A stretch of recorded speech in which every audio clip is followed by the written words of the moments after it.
Hey guys, Alex from 7th Hour Films back again with Chainsaw Man. Last time around we had Gun Devil, where Denji finally achieved his dream of touching them titties.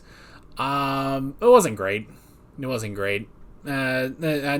really against power, but it's not special. It's not special, you know? So how many more times can I say so? The more I dissect my own speech patterns, the more insane we're all going to go. With that said, Denji talked to Makima and was like, yo, them titties were mid. And she was like, yo, my titties are not mid. And he was like, damn, your titties are not mid. They are better than mid. And then she was like, yo, kill the Gun Devil. You'll get more than just these above mid titties. Anywho, and then I got a little serious because we got Hayakawa's backstory where he was just a kid with a sick brother, and then he was outside his house, and then his house exploded because of a Gun Devil. So, you know, it's always serious with Hayakawa, but, you know, titties. They weren't... Makima, though. She does not have mid titties. Sorry to Power. Her titties are mid.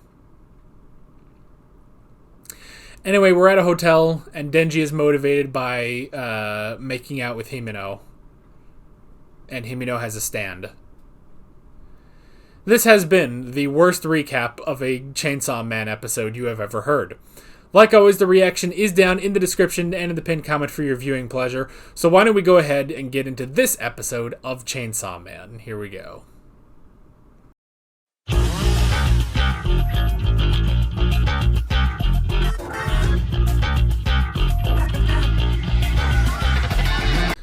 Alrighty. Slowly but surely, they are becoming bros. Maybe not. I don't know. But... They are of use to each other. I mean, yeah, because Aki needs Denji to kill the Gun Devil.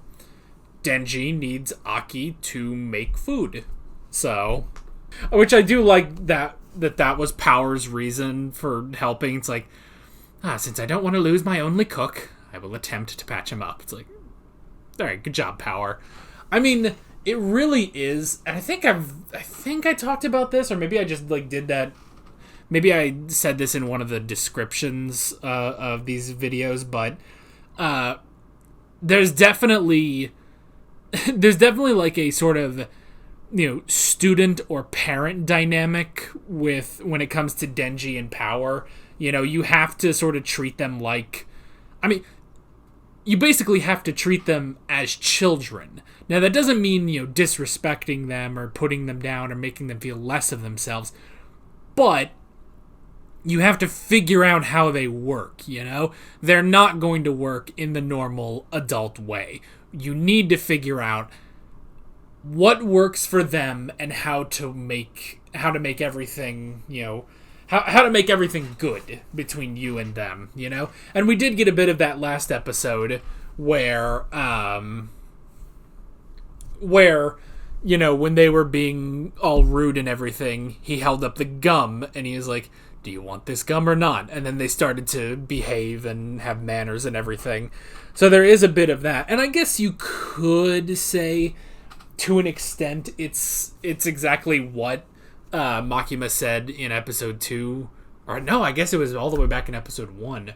Where it's like, no, they are pets to her specifically, you know?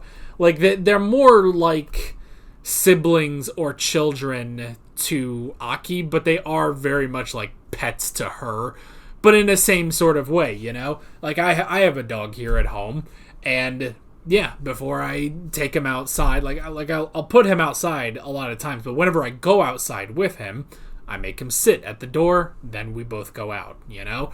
Or, you know, if I'm going to give him food or a treat or something like that, you make him sit, you know? You always got to make him sit, and that is part of it. And so now some of that does come back, you know? but I don't want to say like, oh, he treats them like animals or he treats them like babies or something like that. But he does treat them in a way to where he has to adapt to how they work in order to get the results he wants, you know?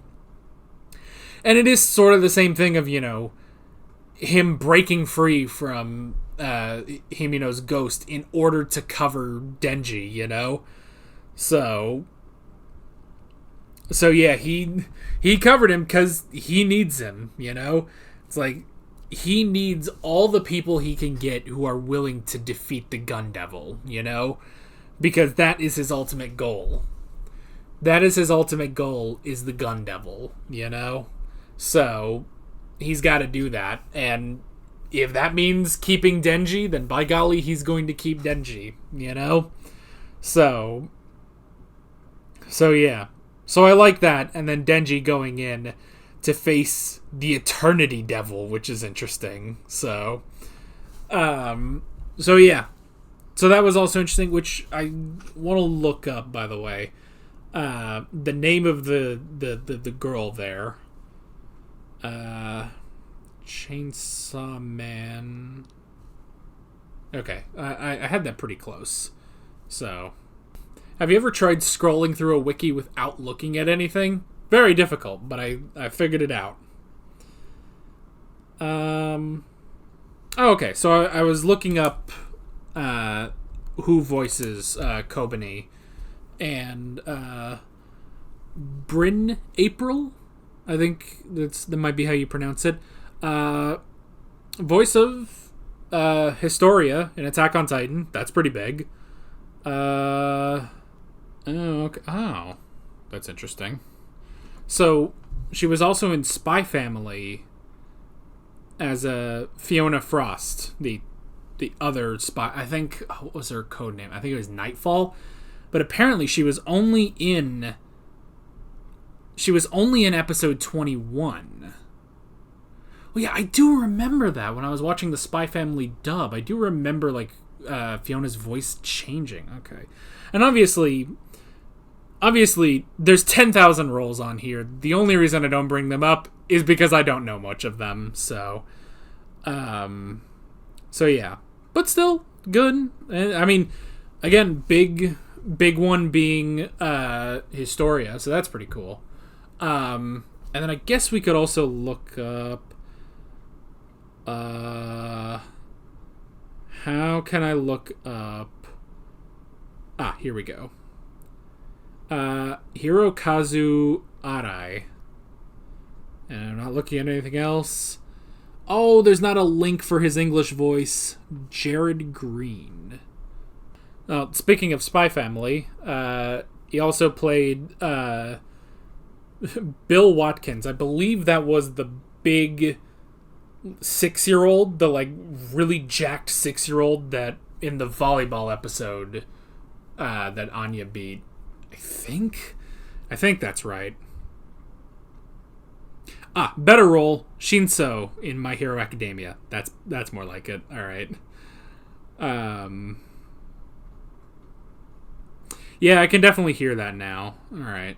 Anyone else? Not really. Oh well. So not really anyone else that I recognize. But yeah, that was cool. I do always like looking up voice actors in these videos. It's just a fun thing to see, you know? So yeah. Man, the two of them, I don't know how Himeno works with them. Because, I mean, it's an interesting thing of, you know, Aki pretty much having his own squad now. Like, you know, with this backstory, it seemed like, you know, they have been, you know, partners for at least a couple years, you know? But now Aki is, you know, I guess leveled up to the point that he now has his own squad. And so now Himeno has her new squad. Boy, they are not like Aki. They are not like Aki. But I mean, I do kind of like them. I do kind of like them. The poor Kobani, though, it's like, it's so sad for her, though. It's like, she had to get a job to pay for, you know, her gifted brother's education or whatever. So it was either become a devil hunter or become a sex worker. These apparently constitute the only 2 jobs in all of Japan. So she went with she went as a devil hunter instead. Fair, but again, there are no other jobs in all of Japan. Oh well. But yeah, but I did like the backstory between Himeno and Aki. I thought that was really cool. That, you know, it's like she clearly never had a partner like him before. I mean, he's got his own batch of crazy, you know? He's got his own batch of crazy, which, like, put more trust into him, you know? He will survive because he says so. Like, he's just that crazy. And I like how, you know, after the whole thing of, like, you know, she got smacked by her former partner's girlfriend. So he just ran up and, unbeknownst to her, just stuck gum onto her clothes.